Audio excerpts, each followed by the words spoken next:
High friends, welcome to Malvani tadka. आज आपण पाहणार आहोत कोबीच्या वड्या। त्यासाठी आपण इथे पाव किलो कोबी चिरून नंतर धुवून घेतलेला आहे स्वच्छ। कोबी हा उग्र असल्यामुळे तो आपण आधी चिरून घेतलाय, त्यानंतर धुवून घेतलाय। इथे आपण बेसन घेतलेलं आहे, चणा डाळीचं पीठ। त्यानंतर ही आलं लसूणची पेस्ट आहे, त्यामध्ये मी मिरची आणि थोडीशी कोथिंबीर घातलेली आहे। हे तीळ आहेत, सफेद तीळ अर्धा टीस्पून आहे। त्याचबरोबर इथे ओवा घेतलेला आहे अर्धा टीस्पून। 1 टीस्पून लाल तिखट घेतलेला आहे, अर्धा टीस्पून हळद घेतलेली आहे। कोबीच्या वडीमध्ये मी कोथिंबीर वापरणार आहे, तुम्हाला जर आवडत असेल तर तुम्ही घेऊ शकता, नाही तर ऑप्शनल आहे। चवीनुसार मीठ, थोडीशी साखर। रेसिपीला आपण सुरुवात करणार आहोत। कोबी घेतलेला आहे, त्यामध्ये मी एक एक साहित्य घालून घेणार आहे। सर्वात आधी आपण कोथिंबीर घालून घ्यायची, मसाला हळद,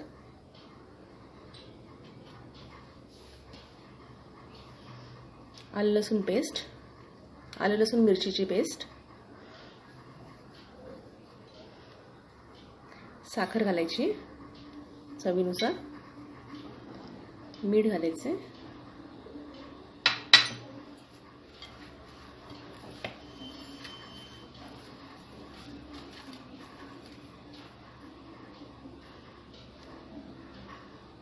त्यानंतर ओवा आणि तीळ हे घालून घेणार आहोत। हे सर्व मिश्रण आपण छान मिक्स करून घ्यायचे।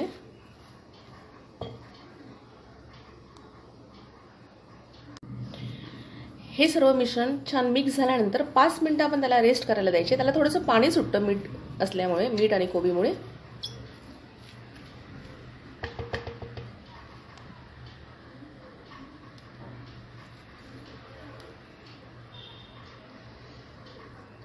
त्यामध्ये आता आपण बेसन घालून घ्यायचे। बेसन हे आपल्याला लागेल तसं घालायचे।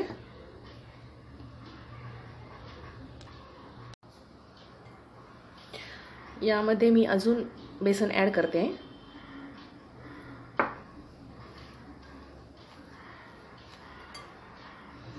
हे हाताने छान मिक्स करून घ्यायचे आपण।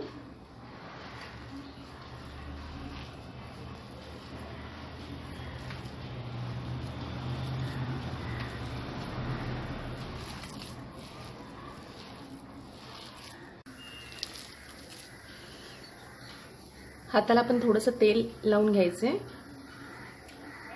पीठ छान मिळून येतं याने। यामध्ये मी पाणी अजिबात वापरलेलं नाहीये। चव घेऊन पाहिजे, मी आता मीठ थोडंसं ऍड करते।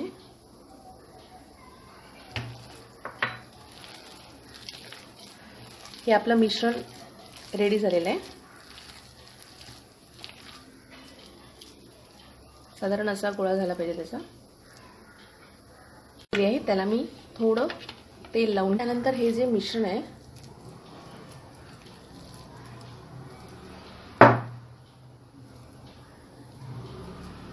मी जस्ट असं ठेवणार आहे। तुम्ही पाहू शकता, या मिश्रणाचे मी असे 2 रोल करून घेतलेले आहेत। आता इथे मी एका मोठ्या कढईमध्ये पाणी तापत ठेवलेलं आहे। त्यावर मी हे रोल उकडवायला ठेवलेले आहेत। आपण कुकरलाही लावू शकतो। कुकरला 3 शिट्या केल्या की आपले हे रोल उकडणार आहेत। 20 मिनिटं झालेली आहेत। गॅस आपण बारीक करून बघणार आहोत।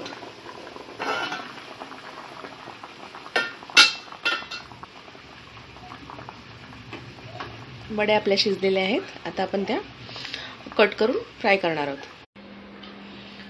उकडलेल्या सर्व वड्या मी कट करून घेतलेल्या आहेत। आपण आता शॅलो फ्राय करून घेऊ। इथे मी तवा तापत ठेवला होता, तेल सुद्धा छान तापलेलं आहे। मध्यम गॅस ठेवायचा आहे।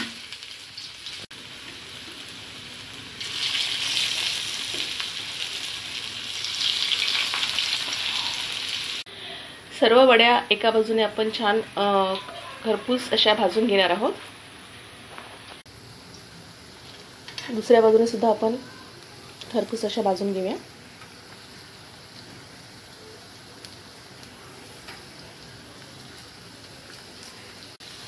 आपल्या वड्या दोन्ही बाजूने खूप छान फ्राय करून झालेल्या आहेत.